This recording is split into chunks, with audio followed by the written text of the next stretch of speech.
പുൽകാം. പ്രിയനാട്ടിലേക്കുള്ള യാത്ര, പ്രിയനെ തേടിയൻ യാത്ര,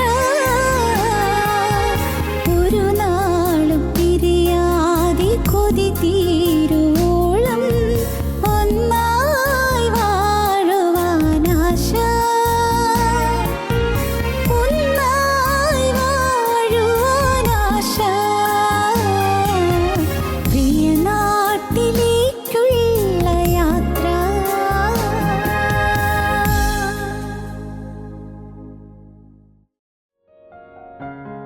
ഞങ്ങളോ ക്രൂശിക്കപ്പെട്ട ക്രിസ്തുവിനെ പ്രസംഗിക്കുന്നു. ദൈവത്തിന് സ്തോത്രം. യാക്കോബിൻ ലേഖനം അവസാന ഭാഗം. നീതിമാന്റെ ശ്രദ്ധയോടുകൂടിയ പ്രാർത്ഥന വളരെ ഫലിക്കുന്നു. ഏലിയാവ് നമുക്ക് സമസ്വഭാവമുള്ള മനുഷ്യനായിരുന്നു. മഴ പെയ്യാതിരിക്കേണ്ടതിന് അവൻ പ്രാർത്ഥനയിൽ അപേക്ഷിച്ചു. 3 സംവത്സരവും 6 മാസവും ദേശത്ത് മഴ പെയ്തില്ല. അവൻ വീണ്ടും പ്രാർത്ഥിച്ചപ്പോൾ ആകാശത്തു നിന്ന് മഴ പെയ്തു, ഭൂമിയിൽ ധാന്യം വിളഞ്ഞു. ദൈവത്തിന് സ്തോത്രം. ഏലിയാവ് നമുക്ക് സമസ്വഭാവമുള്ള മനുഷ്യനായിരുന്നു. നമ്മെപ്പോലൊരാൾ, നമ്മെപ്പോലെ സാധാരണ മനുഷ്യൻ. ഏലിയാവ് നമുക്ക് സമസ്വഭാവമുള്ള മനുഷ്യനായിരുന്നു. ശ്രദ്ധേയമായ കാര്യം, ഏലിയാവിന് എന്തെല്ലാം കാര്യങ്ങൾ സാധിച്ചുവോ അതെല്ലാം നമുക്ക് സാധിക്കും. കാരണം നമുക്ക് സമസ്വഭാവമുള്ള മനുഷ്യനാണ് ഏലിയാവ്. ഏലിയാവ് എന്തെല്ലാം കാര്യം നേടിയോ അതെല്ലാം നമുക്ക് നേടാൻ പറ്റും. ഏലിയാവ് നമുക്ക് സമസ്വഭാവമുള്ള മനുഷ്യനായിരുന്നു. ഏലിയാവ് പ്രവാചകനായിരുന്നു. ഏലിയാവ് ദൈവത്തിൻ്റെ അഭിഷിക്തനായിരുന്നു. ഏലിയാവ് ദൈവത്തിൽ നിന്ന് വചനം നേരിട്ട് ലഭിക്കുന്ന ഒരു ദൈവദാസനായിരുന്നു. ഏലിയാവ് ഒരു വിശ്വാസിയായിരുന്നു. ഏലിയാവ് ദൈവത്തിന് വേണ്ടി വീര്യം പ്രവർത്തിച്ചവനായിരുന്നു. ഏലിയാവ് ദൈവമഹത്വത്തിന് വേണ്ടി ജീവിതം ചെലവഴിച്ചവനായിരുന്നു. ഭാഗ്യമാണ്. ഏലിയാവ് നമുക്ക് സമസ്വഭാവമുള്ള മനുഷ്യനായിരുന്നു. നാം വായിക്കുന്നത് എങ്ങനെയാണ്? നീതിമാൻ്റെ ശ്രദ്ധയോടുകൂടിയ പ്രാർത്ഥന വളരെ ഫലിക്കുന്നു. നീതിമാൻ്റെ ശ്രദ്ധയോടുകൂടിയ പ്രാർത്ഥന വളരെ ഫലിക്കുന്നു. ഏലിയാവ് ഒരു നീതിമാനായിരുന്നു. നീതിമാനായിരുന്നു. ഒരു നല്ല സൽപ്പേരാണത്, നീതിമാൻ. നീതിമാനാകുക അതൊരു ഭാഗ്യമാണ്. നമ്മിൽ പലരും അതിൻ്റെ ഒന്നും വില അറിയാറുണ്ടാവില്ല. നീതിമാനാകുക. എങ്ങനെ നീതിമാനാകും? പണ്ട് ഇയ്യോബ് ചോദിച്ചു, മർത്യൻ നീതിമാനാകുന്നത് എങ്ങനെ? മർത്യൻ നീതിമാനാകുന്നത് എങ്ങനെ? സ്ത്രീ പ്രസവിച്ച മകൻ നീതിമാനാകുമോ? ഇയ്യോബ് ചോദിച്ചു. ഇയ്യോബിൻ്റെ ആ ചോദ്യം തലമുറകളെ പ്രകമ്പനം കൊള്ളിച്ച ചോദ്യമാണ്. കാരണം നിസ്സാര ചോദ്യമല്ലത്. മനുഷ്യന് നീതിമാനാകാൻ പറ്റുമോ? നീതിമാനാകാൻ എങ്ങനെ സാധിക്കും? മർത്യൻ നീതിമാനാകുന്നത് എങ്ങനെ? സ്ത്രീ പ്രസവിച്ച പുരുഷൻ നീതിമാനാകുന്നത് എങ്ങനെ? അവിടെ ആ ചോദ്യത്തിൻ്റെ പ്രസക്തി നൂറ്റാണ്ടുകളോളം വ്യാപിച്ചു. ഒടുവിൽ അതിൻ്റെ മറുപടി കിട്ടി. എപ്പോൾ? റോമർക്ക് എഴുതിയ ലേഖനം 3-ാം അധ്യായത്തിൻ്റെ 23-24 വാക്യം വായിക്കുമ്പോൾ ഇയ്യോബിൻ്റെ ചോദ്യത്തിൻ്റെ മറുപടി കിട്ടി. ഇയ്യോബിൻ്റെ ചോദ്യം തലമുറകളിലിങ്ങനെ പ്രസരിച്ചു കൊണ്ടിരുന്നതായ ചോദ്യത്തിൻ്റെ വ്യക്തമായ മറുപടിയാണ് അപ്പോസ്തലനായ പൗലോസ് തരുന്നത്. റോമർ ലേഖനം 3-ാം അധ്യായം 23-ാം വാക്യം 24-ാം വാക്യവും. ഒരു വ്യത്യാസവുമില്ല, എല്ലാവരും പാപം ചെയ്ത് ദൈവ തേജസ്സില്ലാത്തവരായി തീർന്നു. ഒരു വ്യത്യാസവുമില്ല, എല്ലാവരും പാപം ചെയ്തു ദൈവ തേജസ് ഇല്ലാത്തവരായി തീർന്നു. അവന്റെ കൃപയാൽ ക്രിസ്തുയേശുവിങ്കലെ വീണ്ടെടുപ്പ് മൂലം സൗജന്യമായത്രേ നീതീകരിക്കപ്പെടുന്നത്. ദൈവത്തിൻ്റെ കൃപയാലാണ് നീതീകരണം. ദൈവത്തിൻ്റെ കൃപയാലാണ് നീതീകരണം. ദൈവത്തിൻ്റെ കൃപയാലാണ് നീതിമാനാകുന്നത്. അവൻ്റെ കൃപയാൽ ക്രിസ്തുയേശുവിങ്കലെ വീണ്ടെടുപ്പ് മൂലം, ക്രിസ്തുയേശു നമുക്ക് തന്നതായ വീണ്ടെടുപ്പ് മൂലം സൗജന്യമായി നീതീകരിക്കപ്പെടുന്നു. സൗജന്യമായി നീതിമാനാകാം. ഒരു ചെലവും വേണ്ട, ഒരു പൈസയും മുടക്കണ്ട. നിങ്ങൾക്ക് വേറെ ഒരു ചെലവും ചെയ്യേണ്ട ആവശ്യം വരുന്നില്ല. നിങ്ങൾക്ക് നീതിമാനാകാം. ദൈവത്തിൻ്റെ കൃപയാൽ ക്രിസ്തുയേശുവിങ്കലെ വീണ്ടെടുപ്പ് മൂലം സൗജന്യമായി നീതീകരിക്കപ്പെടുന്നത്. അടുത്ത വാക്യം. വിശ്വസിക്കുന്നവർക്ക് അവൻ തൻ്റെ രക്തം മൂലം പ്രായശ്ചിത്തമാകുവാൻ ദൈവം അവനെ പരസ്യമായി നിർത്തിയിരിക്കുന്നു. സ്തോത്രം. അതേ ഉള്ളൂ, വ്യവസ്ഥ വേറെ ഒന്നുമില്ല. വിശ്വസിക്കുക, വിശ്വസിക്കുക. വിശ്വസിക്കുന്നവർക്ക് ആ ക്രിസ്തു തൻ്റെ രക്തം മൂലം പ്രായശ്ചിത്തമാകുവാൻ ദൈവം ക്രിസ്തുവിനെ പരസ്യമായി നിർത്തിയിരിക്കുന്നു. പരസ്യമായി നിർത്തിയിരിക്കുന്നു. ഒറ്റയ്ക്കൊരു കാര്യം മാത്രം, പ്രിയപ്പെട്ടവരെ, നമുക്ക് ഓരോരുത്തർക്കും ദൈവസന്നിധിയിൽ കടന്നു വരുമ്പോൾ നമുക്ക് പറയാനുള്ള കർത്താവേ ഞാൻ നീതിമാനല്ല എന്നാണ്, എനിക്ക് നീതിമാനാകാൻ സാധിക്കുകയുമില്ല എന്നാണ്. എനിക്ക് ഇപ്പോൾ നിങ്ങൾ ചിന്തിക്കുന്നു, ശരിയല്ലേ? നിങ്ങളുടെ ചിന്തയിൽ പലപ്പോഴും വരാറില്ലേ, എനിക്ക് തെറ്റ് വരരുതെന്ന് എനിക്ക് ആഗ്രഹമുണ്ട്, പക്ഷേ തെറ്റ് വന്നു പോകുന്നു. കോപിക്കരുതെന്ന് എനിക്ക് ആഗ്രഹമുണ്ട്, പക്ഷേ ഞാൻ കോപിച്ചു പോകുന്നു. എനിക്ക് നീരസം വരരുതെന്ന് ആഗ്രഹമുണ്ട്, പക്ഷേ നീരസം വന്നു പോകുന്നു. എനിക്ക് ആരോടും പരിഭവം വരരുതെന്ന് ആഗ്രഹമുണ്ട്, പക്ഷേ പരിഭവം വന്നു പോകുന്നു. ഞാൻ എന്ത് ചെയ്യും കർത്താവേ? അശുദ്ധ ചിന്തകൾ വരരുതെന്ന് ആഗ്രഹമുണ്ട്, പക്ഷേ അശുദ്ധ ചിന്തകൾ ഇങ്ങനെ പാളി ചിന്തകൾ ഇങ്ങനെ പോകുന്നു. ഞാൻ എന്ത് ചെയ്യും? പലരുടെയും മനസ്സിൽ ഉദിച്ചു വരാറുള്ളൊരു ചോദ്യമാണിത്. ഞാൻ എന്ത് ചെയ്യും? പാവം മാറുന്നില്ല, ഞാൻ എന്ത് ചെയ്യും? കോപിച്ചു പോകുന്നു, വേണ്ടാന്നുണ്ട്, പക്ഷെ കോപിച്ചു പോകുന്നു. എന്താണ് ഇതിന് പരിഹാരം? നാം ചിന്തിക്കാറുണ്ട്. പ്രിയപ്പെട്ടവരെ, ആർക്കും നീതിമാനാകാൻ സാധിക്കുകയില്ല. ആർക്കും പാപത്തിൽ നിന്ന് അവൻ്റെ സ്വന്തം പരിശ്രമം കൊണ്ട് മോചനം പ്രാപിക്കാൻ സാധിക്കുകയില്ല. പിന്നെ എന്താണ് പോംവഴി? അവൻ്റെ കൃപയാൽ, ദൈവത്തിൻ്റെ കൃപയാൽ, ക്രിസ്തുയേശുവിലെ വീണ്ടെടുപ്പ് മൂലം, ക്രിസ്തുയേശു തന്നതായ ആ കുരിശിലെ മരണത്താലുള്ള വീണ്ടെടുപ്പ് മൂലം, കുരിശിൽ ചൊരിഞ്ഞ തിരക്തത്താലുള്ള വീണ്ടെടുപ്പ് മൂലം സൗജന്യമായ നീതീകരണം കിട്ടുന്നു. വിശ്വസിക്കുന്നവർക്ക് അവൻ തൻ്റെ രക്തം മൂലം പ്രായശ്ചിത്തമാകുവാൻ ദൈവനെ പരസ്യമായി നിർത്തിയിരിക്കുന്നു. ഞാൻ ചിന്തിക്കുകയാണ്, നമ്മൾ ഭൂമിയിൽ നിന്ന് മരിച്ചു, നാം കടന്നു ചെല്ലുന്നു. നമുക്കൊക്കെ ആഗ്രഹമുണ്ട് നല്ലവനും വിശ്വസ്തനുമായ ദാസനെ എന്നുള്ള വിളി കേൾക്കാൻ. നല്ലവനും വിശ്വസ്തനുമായ ദാസനെ, അല്ലേ? കർത്താവ് അങ്ങനെ വിളിക്കണം, നമ്മുടെ ആഗ്രഹമാണ്. പ്രാർത്ഥിക്കാറുണ്ട്, നല്ലവനും വിശ്വസ്തനുമായ ദാസനെ എന്ന് വിളിക്കണം. നല്ലവനായി ജീവിക്കണം, എനിക്ക് വിശ്വസ്തനായി ജീവിക്കണം, നല്ലവനും വിശ്വസ്തനുമായ ദാസനെ എന്നുള്ള വിളി കേൾക്കണം. പക്ഷേ ഇപ്പോഴത്തെ സ്ഥിതി ഞാൻ കടന്നു ചെന്നാൽ നല്ലൊരു വിശ്വസ്തനായ ദാസനെ എന്ന് വിളിക്കപ്പെടാൻ എനിക്ക് യോഗ്യതയില്ല.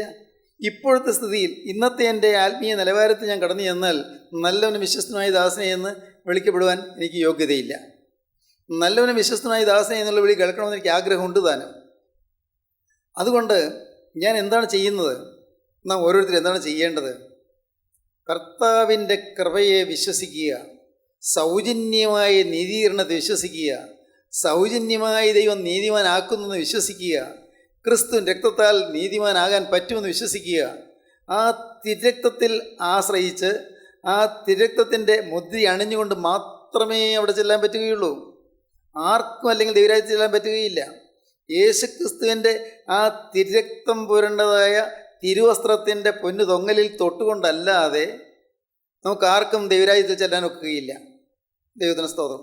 നമ്മുടെ ഏതെങ്കിലും ആത്മീയ പഠന നിലവാരം കൊണ്ടോ, ആത്മീയ പാണ്ഡിത്യം കൊണ്ടോ, പ്രസംഗ പാഠവം കൊണ്ടോ, വചന നിശ്ചയം കൊണ്ടോ ഒന്നും നമുക്ക് ദൈവരാജ്യത്തിൽ ചെല്ലാൻ ഒക്കുകയില്ല. നമുക്ക് ദൈവരാജ്യത്തിൽ ചെല്ലാൻ ഒക്കണമെങ്കിൽ, നീതിമാനായി തീരണമെങ്കിൽ, ക്രിസ്തുവിൻ്റെ ആ തിരക്തം, വീണ്ടെടുപ്പിൻ്റെ രക്തം, ആ തിരുവിലാവിൽ നിന്നൊഴുകിയതായ ആ പുണ്യരക്തം, ആ രക്തത്തിൽ ആശ്രയിച്ച്, എൻ്റെ കർത്താവേ എനിക്ക് കഴിവില്ലല്ലോ, നിൻ്റെ തിരക്തമാണല്ലോ എനിക്ക് മോചനം തരുന്നതെന്ന വിശ്വാസത്തോടെ കർത്താവിൻ്റെ കൃപയിൽ ആശ്രയിച്ച് നിൽക്കുന്ന ഒരു ദൈവദാസന്, ഒരു ദൈവദാസിക്ക് മാത്രമേ ദൈവരാജ്യത്തിൽ കടന്നു ചെല്ലാൻ സാധിക്കുകയുള്ളൂ. ദൈവത്തിന് സ്തോത്രം. അതാണ് പിതാക്കന്മാർ പറഞ്ഞത്, ശരണത്താലേ നിൻ കൃപയിൽ മരണമടഞ്ഞു എന്ന്. ശരണത്താലേ, ഈ തിരക്തത്തിലുള്ളതായ ശരണം, കർത്താവിൻ്റെ കൃപയുള്ളതായ ശരണം, കർത്താവ് തന്ന സൗജന്യ രക്ഷയുള്ളതായ ശരണം, ആ ശരണത്തിൽ കൂടി മാത്രമേ നമുക്ക് രക്ഷയുള്ളൂ. ശരണത്താലേ നിൻ കൃപയിൽ മരണമടഞ്ഞൊരു ദാസരെ നിൻ ജീവസ്വരം അത് ഉണർത്തണമേ കവറിയുന്ന ഉദ്യാനത്തിനായി. കവറുകളിൽ നിന്ന് ഉദ്യാനത്തിലേക്ക്, സ്വർഗീയോദ്യാനത്തിലേക്ക്, സ്വർഗീയ പ്രതീസായിലേക്ക് ഉയർന്നു ചെല്ലണമെങ്കിൽ ദൈവത്തിൽ ശരണത്താൽ നിദ്ര പ്രാപിക്കണം. ക്രിസ്തുവിൻ രക്തത്തിൽ ശരണപ്പെട്ട് നിദ്ര പ്രാപിക്കണം. ക്രിസ്തുവിൻ രക്തത്തിൽ ശരണപ്പെട്ട് ക്രിസ്തുവിൻ്റെ രക്തത്തിൻ്റെ ആ ഒരു മുദ്ര അണിഞ്ഞുകൊണ്ട് മാത്രമേ നമുക്ക് ദൈവത്തിൽ ചെല്ലാൻ ഒക്കുകയുള്ളൂ. അതുകൊണ്ടാണ് നിൻ ശരണേ മൃതരാം താത സഹോദരരിൽ ചൊരിയണമേ മോദപ്പനിനീരൻ നാഥ. നിൻ്റെ ശരണത്തിൽ മൃതരായവർ, അവർക്കേ മോദപ്പനിനീര് കിട്ടുന്നുള്ളൂ. ഈ ഭൂമിയിൽ ക്രിസ്തുവിൻ്റെ ശരണത്തിൽ വന്നില്ലെങ്കിൽ നാം പുറന്തള്ളപ്പെട്ടു പോകും. ഈ ഭൂമിയിൽ എന്തോരം പഠിച്ചു എന്ന് പറഞ്ഞാലോ, എന്തെല്ലാം നേടിയെന്ന് പറഞ്ഞാലോ, എന്ത് പുണ്യപ്രവൃത്തികൾ ചെയ്തെന്ന് പറഞ്ഞാലോ, എത്രയോ പേർക്ക് സൗജന്യമായി വസ്ത്രം കൊടുക്കുന്നു, അല്ലെങ്കിൽ ഭക്ഷണം കൊടുക്കുന്നു, അല്ലെങ്കിൽ വീട് കൊടുക്കുന്നു, എല്ലാം ചെയ്താലോ അതുകൊണ്ടൊന്നും ദൈവരാജ്യത്തിൽ ചെല്ലാൻ ഒക്കെയില്ല. നിങ്ങളുടെ നീതിപ്രവൃത്തികളൊക്കെയും കറപേരേണ്ട തുണി പോലെ. ഏത് പുസ്തകത്താണ് പറയുന്നത്? യെശയ്യാവ് അങ്ങനെ പറയും, നിങ്ങളുടെ നീതിപ്രവൃത്തികളൊക്കെയും കറപിരണ്ട തുണി പോലെ. എത്ര നീതിപ്രവൃത്തി ചെയ്താലും അതിന് പിന്നിലൊരു സെൽഫുണ്ട്, അതിന് പിന്നിലൊരു ഈഗോയുണ്ട്, അതിൻ്റെ പിന്നിലൊരു സ്വയമുണ്ട്. ഞാനിത് ചെയ്തു, ഞാൻ ഇത്രയും കാര്യം നല്ല കാര്യം ചെയ്തു, ഒരു ഞാനുണ്ട്. ആ ഞാൻ മരിച്ചല്ലാതെ എനിക്ക് ദൈവരാജ്യത്തിൽ ചെല്ലാൻ ഒക്കുകയില്ല. അതാണ് ക്രിസ്തുവിൻ്റെ രക്തത്തിൽ ശരണപ്പെട്ടല്ലാതെ ദൈവരാജ്യത്തിൽ ചെല്ലാൻ ഒക്കുകയില്ല. ഞാനെന്ന് പറയുന്ന മനുഷ്യൻ നീതിമാനല്ല. നമ്മൾ ആരും നീതിമാന്മാരല്ല. നമുക്ക് ആർക്കും സ്വന്തം നീതി ഇല്ല. നമ്മൾ എത്ര നീതിപ്രവൃത്തി ചെയ്താലും അതൊന്നും ദൈവസന്നിധിയിൽ വില പോവുകയില്ല. നിത്യപരിശുദ്ധനായ ദൈവത്തിന് മുൻപാകെ നമ്മുടെ നീതിപ്രവൃത്തിയിൽ എന്തുള്ളൂ? അതുകൊണ്ട് ഈ ഒരു സത്യം ഗ്രഹിച്ച്, എൻ്റെ കർത്താവേ, ഞാൻ പാപിയാണ്, എന്നിൽ നിന്ന് വരുന്നത് പാപം മാത്രമേ ഉള്ളൂ, ഇതിൽ നിന്ന് പാപമേ വരാൻ സാധ്യതയുള്ളൂ.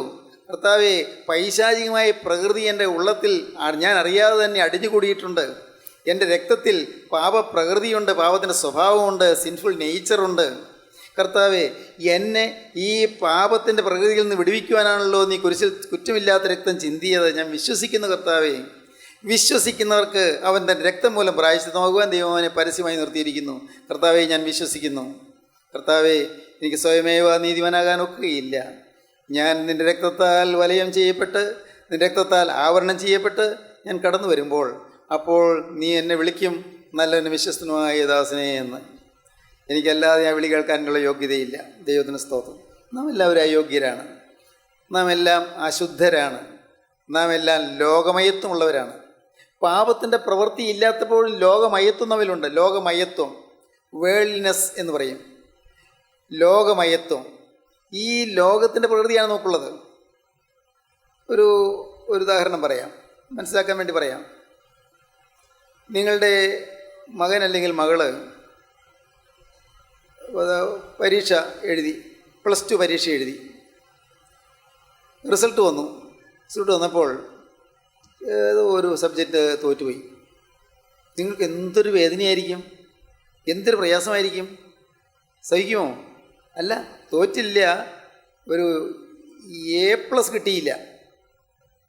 മറ്റ് അടുത്തുള്ള പല കുട്ടികൾക്ക് A+ കിട്ടി, എൻ്റെ മോന് A+ കിട്ടിയില്ല. ഒരു വല്ലാത്തൊരു നീറ്റിലുണ്ടാവില്ലേ, വല്ലാത്തൊരു പ്രയാസം ഉണ്ടാവില്ലേ? സ്വാഭാവികമാണ്, നമുക്ക് മനസ്സിലാകും. അത് ഈ ലോകത്തിലൊരു കാര്യമാണ്. തീർച്ചയായിട്ടും പ്രയാസം ഉണ്ടാകുന്നതിൽ തെറ്റില്ല താനും, അതൊരു പാവമൊന്നുമല്ല. പക്ഷേ നിങ്ങൾ മനസ്സിലാക്കണം, ആ പ്രയാസമുണ്ടായ ആ പ്രയാസത്തിന് ഒരു 100 ഡിഗ്രി എന്നിരിക്കട്ടെ, സപ്പോസ് അത് സങ്കല്പിക്കുക, 100 ഡിഗ്രി. എന്നാൽ നിങ്ങളുടെ ആത്മാവ് മരിച്ചിരിക്കുന്നത് കേട്ടാൽ അത്രയും പ്രയാസം ഉണ്ടാകുമോ? നിങ്ങളുടെ മകൻ്റെ ആത്മാവ് മരിച്ചിരിക്കുന്നത് കേട്ടാൽ അത്രയും പ്രയാസം ഉണ്ടാകുമോ? നിങ്ങളുടെ മകൻ്റെ ഇന്ന് ആ മകൻ മരിച്ചാൽ ദൈവരാജ്യം ചെല്ലുകയില്ല എന്ന് കേട്ടാൽ പ്രയാസം ഉണ്ടാകുമോ? പ്രയാസം ഉണ്ടാകും. പക്ഷേ ഈ ഒരു A+ കിട്ടിയില്ല എന്ന് പറയുമ്പോൾ ഉണ്ടാകുന്ന പ്രയാസത്തിൻ്റെ ഒരു പകുതിയെങ്കിലും പ്രയാസം ഉണ്ടാകുമോ? ചിന്തിച്ച് നോക്കൂ, നിങ്ങൾ ചിന്തിക്കൂ. ലോകമയത്വം, ലോകം, നമ്മുടെ ഉള്ളിൽ ലോകം കടന്നുകൂടിയിരിക്കുകയാണ്. ഈ ലോകം മരിക്കാതെ നമുക്ക് കർത്താവിൻ്റെ സന്നിധിയിൽ ചെല്ലാൻ ഒക്കുകയില്ല താനും. ലോകം മരിക്കണം എന്ന് പറഞ്ഞാൽ എന്താ? ലോകത്തിന് മരിക്കണം, ലോകം നമ്മിൽ മരിക്കണം, നാം ലോകത്തിന് മരിക്കണം. ലോകം അത് നമ്മെ ദൈവത്തിൽ നിന്ന് അകറ്റുന്നതാണ് ലോകമയത്വം. നിങ്ങൾ ലോകക്കാരായിരുന്നു എങ്കിൽ ലോകം തനിക്ക് സ്വന്തമായതിനെ സ്നേഹിക്കുമായിരുന്നു. എന്നാൽ നിങ്ങൾ ലോകക്കാരായിരിക്കാതെ ഞാൻ നിങ്ങൾ ലോകത്തിൽ നിന്ന് തിരഞ്ഞെടുത്തുകൊണ്ട് ലോകം നിങ്ങളെ പോയിക്കുന്നു.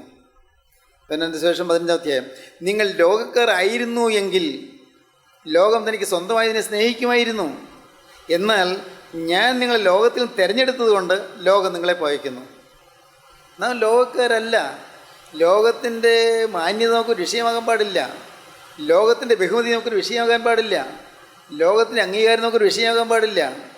ലോകർ നമ്മെ ബഹുമാനിക്കുന്നുണ്ടോ, ആദരിക്കുന്നുണ്ടോ, പരിഗണിക്കുന്നുണ്ടോ എന്നുള്ളത് നമ്മുടെ ചിന്താവിഷയമാകാൻ പാടില്ല. നമുക്ക് ഒന്ന് മാത്രം, ആർക്കും വിധേയപ്പെടാതെ, ആരെയും നോവിക്കാതെ, ആരെയും നൊമ്പരപ്പെടുത്താതെ, ആരെയും അനാദരവ് കാണിക്കാതെ, എല്ലാവരെയും മാനിച്ചും എല്ലാവരെയും ബഹുമാനിച്ചും എല്ലാവരെയും ശ്രേഷ്ഠരായി എണ്ണിയും കൊണ്ട് ഈ ഭൂമിയിൽ നാം ജീവിക്കുമ്പോൾ അപ്പോൾ തന്നെ ലോകത്തിൻ്റെ ആഗ്രഹങ്ങൾ നമ്മുടെ ഉള്ളത്തിലേക്ക് വരരുത്. ലോകമയത്ത് നമ്മുടെ ഉള്ളിൽ കിടക്കരുത്. നാം ഈ ലോകത്തിൽ ജീവിക്കുന്നു, തീർച്ചയായും ലോകത്തിൽ ജീവിക്കുന്നു. വെള്ളത്തിൽ കൂടി പോയി യാത്ര ചെയ്യാം. വെള്ളം വേണം വള്ളത്തിന്. വെള്ളമില്ലെങ്കിൽ അതിന് നീങ്ങാനൊക്കുകയില്ല. എന്നാൽ വെള്ളത്തിൽ മുങ്ങിപ്പോയാലോ ഏറ്റവും വലിയ നാശം സംഭവിക്കും. വെള്ളത്തിൽ മുങ്ങിപ്പോകരുത്. എന്നാൽ നേരെ മറിച്ച് ഈ വെള്ളത്തിൽ കൂടി വേണം ഈ വെള്ളം പോകാൻ. ദൈവത്തിന് സ്തോത്രം, ദൈവത്തിന് സ്തോത്രം. അതുകൊണ്ട് ഈ ലോകത്തിൽ നാം ജീവിക്കുന്നു. നമുക്ക് ഭക്ഷണം വേണം, നമുക്ക് ഉടുവസ്ത്രം വേണം, നമുക്ക് കിടപ്പാടം വേണം, നമുക്ക് ജീവിക്കാനുള്ള സാഹചര്യങ്ങൾ വേണം. നമുക്ക് പിള്ളേരെ പഠിപ്പിക്കണം, അല്ലെങ്കിൽ പിള്ളേർക്ക് നല്ല ഭാവി കൊടുക്കണം, നമുക്ക് വിവാഹം കഴിക്കണം, നമുക്ക് മക്കളുണ്ടാകണം. എല്ലാം ശരി, ഒരു തെറ്റുമില്ല, ഇതൊന്നും തെറ്റല്ല. എന്നാൽ ഇതിനെല്ലാം അതീതമായ ഒരു മാനസിക അവസ്ഥയിലേക്ക് നാം വരണം. നമ്മുടെ അകത്തെ മനുഷ്യൻ മരിക്കണം. ദൈവത്തിന് സ്തോത്രം. ഇതാണ് വാസ്തവത്തിൽ ഈ നീതിമാനാകുക എന്ന് പറയുന്നത്. ഒരിക്കലും നമുക്ക് സ്വന്തമായി നീതിമാനാകാൻ ഒക്കെയില്ല.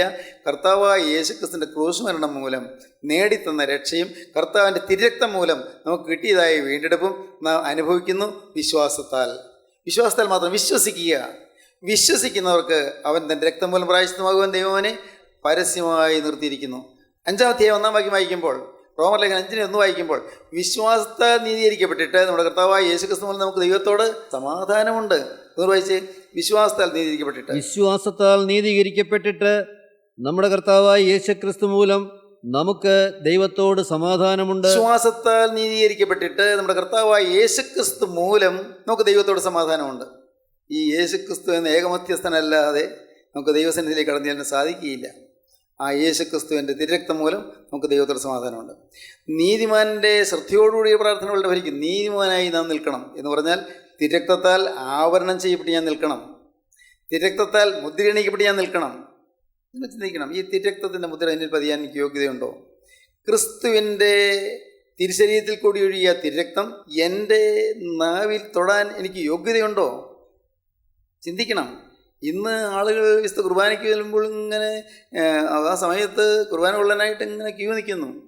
എന്താണ് വാസ്തവത്തിൽ അതിൻ്റെ അർത്ഥം മനസ്സിലാക്കുന്നുണ്ടോ? എന്താണ് വിശുദ്ധ കുർബാന? അത് തീയാണ്. എന്താണ്? തീയല്ലോയും മദ്ബഹ, തീ ഇതിനെ ചുറ്റുന്നു. നാം പാടുന്നു, തീയല്ലോയും മദ്ബഹ, തീ ഇതിനെ ചുറ്റുന്നു. തീയാണ്. ആ തീയാകുന്ന സ്വർഗത്തിൻ്റെ തീക്കട്ടയാണ്. ആ തീക്കട്ട സ്വീകരിപ്പാൻ ഈ പാവി എനിക്ക് യോഗ്യതയുണ്ടോ? നാം ചിന്തിക്കാറില്ല. അതൊരു അനുഗ്രഹമാണെന്ന് വിചാരിച്ച് പാവപ്പെട്ട മനുഷ്യർ അവർ ചെന്ന് കുർബാന കൊണ്ടിട്ട് പോരുന്നു. എന്ത് പറ്റുന്നു? കൊരിന്ത്യർ ലേഖനം 1-ാമത്തെ കൊരിന്ത്യർ ലേഖനം 11-ാം അധ്യായം 24-ാം വാക്യം മുതൽ വായിക്കൂ. ഇത് നിങ്ങൾക്ക് വേണ്ടിയുള്ള എൻ്റെ ശരീരം, എൻ്റെ ഓർമ്മയ്ക്കായി ഇത് ചെയ്യുവീനെന്ന് പറഞ്ഞു. ഔവണ്ണം തന്നെ അത്താഴം കഴിഞ്ഞ ശേഷം അവൻ പാനപാത്രവും എടുത്തു. ഈ പാനപാത്രം എൻ്റെ രക്തത്തിൽ പുതിയ നിയമമാകുന്നു. ഇത് കുടിക്കുമ്പോഴൊക്കെയും എൻ്റെ ഓർമ്മയ്ക്കായി ചെയ്യുവീനെന്ന് പറഞ്ഞു. അങ്ങനെ നിങ്ങൾ ഈ അപ്പം തിന്നുകയും പാനപാത്രം കുടിക്കുകയും ചെയ്യുമ്പോഴൊക്കെയും കർത്താവ് വരുവോളം അവൻ്റെ മരണത്തെ പ്രസ്താവിക്കുന്നു. ഈ അപ്പം തിന്നുകയും ഈ പാനപാത്രത്തിൽ നിന്ന് തിരുരക്തം കുടിക്കുകയും ചെയ്യുമ്പോഴൊക്കെയും കർത്താവ് വരുന്നവരെ, കർത്താവിൻ്റെ 2-ാമത്തെ വരവ് വരെ കർത്താവിൻ്റെ മരണത്തെ പ്രസ്താവിക്കുന്നു. എന്താണ് പറഞ്ഞത്? കർത്താവിൻ്റെ മരണത്തെ പ്രസ്താവിക്കുകയാണ്, കർത്താവിൻ്റെ മരണത്തെ പ്രഘോഷിക്കുകയാണ്. യേശുക്രിസ്തു എനിക്ക് വേണ്ടി മരിച്ചു, യേശുക്രിസ്തുവിൻ്റെ പാവം ഏറ്റെടുത്തു, യേശുക്രിസ്തു എൻ്റെ പാവം ഏറ്റെടുത്ത് ഞാൻ ഏൽക്കേണ്ട ശിക്ഷ യേശു വഹിച്ചു.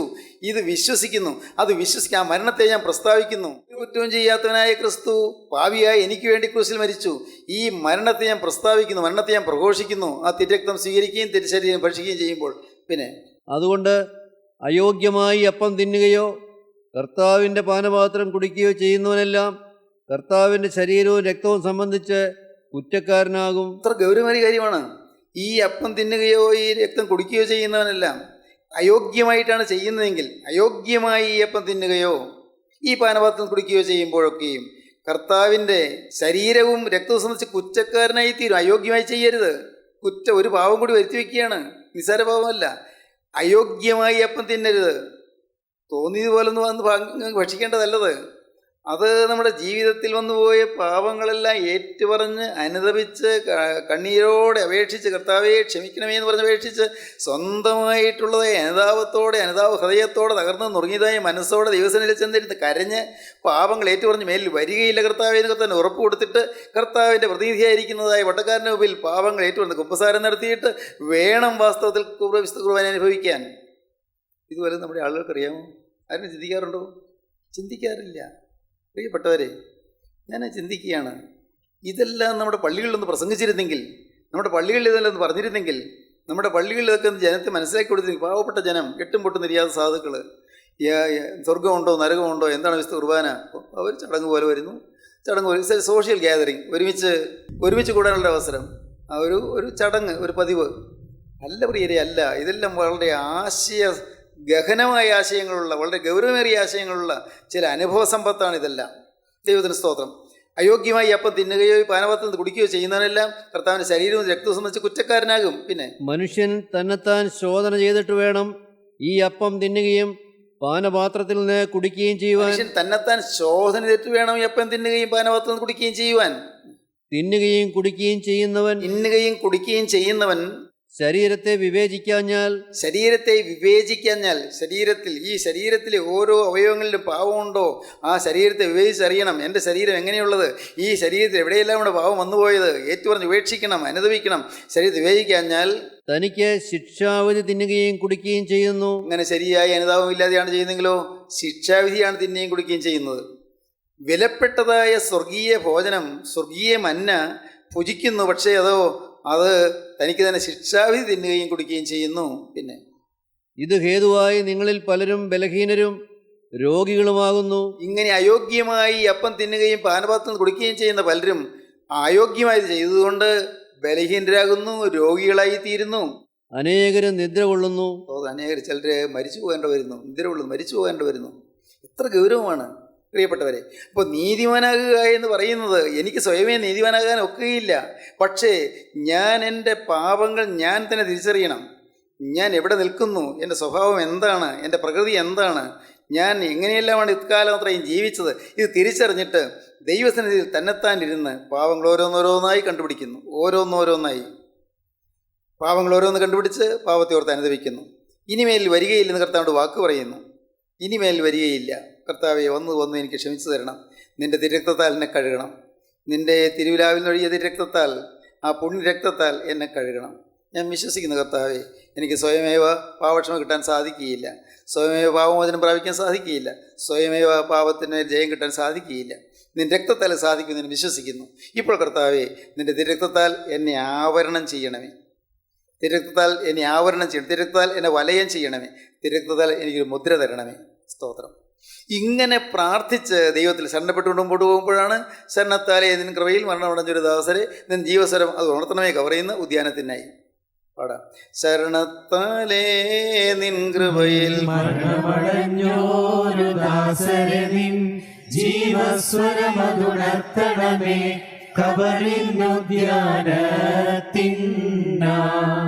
ദൈവത്തിന് സ്തോത്രം. അപ്പോൾ പ്രാർത്ഥനാർത്ഥത്തായി ആ പ്രാർത്ഥന അത് ദൈവസന്നിധിയിലേക്ക് കടന്നു ചെല്ലും. ആ പ്രാർത്ഥന ദൈവസന്നിധി ചെല്ലുകയും മരിച്ചുപോയ ആത്മാവ് രക്ഷിക്കപ്പെട്ട് പരദീസായി അവകാശിയായി തീരുകയും ചെയ്യുന്നു. ദൈവത്തിന് സ്തോത്രം. ദൈവത്തിൻ്റെ വലിയ നാമമുഖത്തോടെ നീതിമാൻ, ഈ നീതിമാൻ്റെ ശ്രദ്ധയോടുകൂടി പ്രാർത്ഥന വളരെ ഫലിക്കുന്നു. നീതിമാനാകുക എന്ന് പറയുമ്പോൾ നീതിമാനായ ദൈവത്തിൻ്റെ മകനായി തീർന്നു, മകളായി തീർന്നു. നിത്യപരിശുദ്ധനായ ദൈവത്തിൻ്റെ മകനും മകളുമായി തീർന്നു. മക്കൾക്ക് അപ്പനോട് ചോദിക്കാമല്ലോ, അപ്പാ എനിക്ക് ഒരു നല്ല പേന വാങ്ങിച്ചു തരണം. അപ്പനോട് ചോദിക്കാമല്ലോ, അപ്പാ എനിക്കൊരു നല്ല സാരി വാങ്ങിച്ചു തരണം. അപ്പോൾ എനിക്കൊരു മാല വേണം. അപ്പോൾ എനിക്ക് ഇന്ന ഡിക്ഷണറി അത് എനിക്ക് പഠിക്കാൻ ആവശ്യമാണ്, ആ ഡിക്ഷണറി മേടിച്ച് തരണം. മക്കൾ അപ്പനോട് ചോദിക്കുന്നു. അപ്പനെ പോയപ്പോൾ രൂപയില്ല, ഇപ്പോൾ തരാൻ നിർവാഹമില്ല എന്ന് പറഞ്ഞാലും നിങ്ങൾ വിടുമോ? നിങ്ങൾ മക്കൾ ചോദിക്കും. അപ്പോൾ അങ്ങനെ പറഞ്ഞാൽ പറ്റില്ല, എനിക്ക് അത്യാവശ്യമാണ്, നാളെ കോളേജ് ചെല്ലുമ്പോഴത്തേക്കും എനിക്ക് ടെക്സ്റ്റ് ബുക്ക് കൊണ്ടുവരണമെന്ന് പറഞ്ഞിട്ടുണ്ട്. ഇപ്പോൾ ടെക്സ്റ്റ് ബുക്കും ഇല്ലാതെ ക്ലാസ്സിൽ കയറരുതെന്നാണ് പറഞ്ഞിരിക്കുന്നത്. എനിക്ക് തരണം.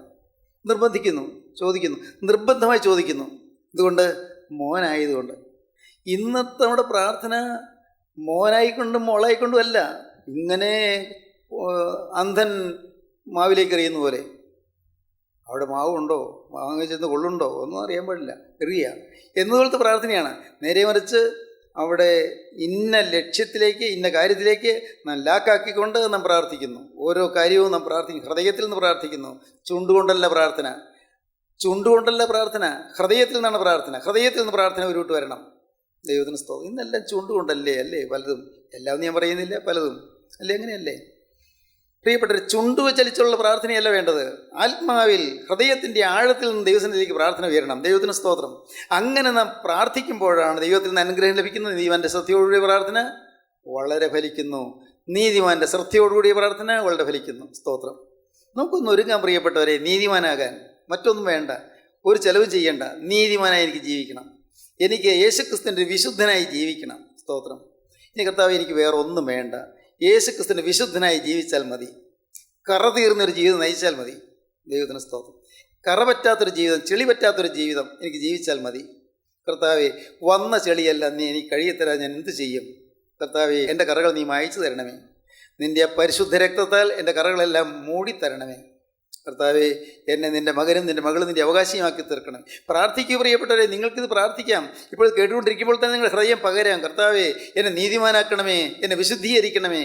കർത്താവേ, എൻ്റെ ജീവിതത്തിൽ നിന്ന് പോയ അനീതി എല്ലാം പൊറുക്കണമേ, എൻ്റെ ജീവിതത്തിൽ നിന്ന് പോയ പാപങ്ങളെല്ലാം ക്ഷമിക്കണമേ, വന്നുപോയ തെറ്റുകളും കേടുകളും എല്ലാം മാറ്റി തരണമേ. കർത്താവേ, ജീവിതത്തിൽ നിന്ന് പോയ പാപങ്ങളെല്ലാം എന്നോട് ക്ഷമിച്ച് എനിക്ക് മാപ്പ് തരണമേ. കർത്താവേ, നിൻ്റെ തിരക്തത്താൽ എന്നെ കഴിയുന്ന രാജ്യത്തിന് അവകാശിയാക്കി തീർക്കണമേ. നീതിമാൻ്റെ ശ്രദ്ധയോടുകൂടി പ്രാർത്ഥന വളരെ ഫലിക്കുന്നു. കർത്താവേ, എൻ്റെ എളിയ പ്രാർത്ഥന നീ കൈക്കൊള്ളണമേ. ദൈവത്തിന് സ്തോത്രം. കാരുണ്യവാനായ ഞങ്ങളുടെ സ്വർഗീയ പിതാവേ, മനോഹരമായ ഈ സമയത്തിനായി ഞങ്ങൾ നിന്നെ സ്തുതിക്കുന്നു.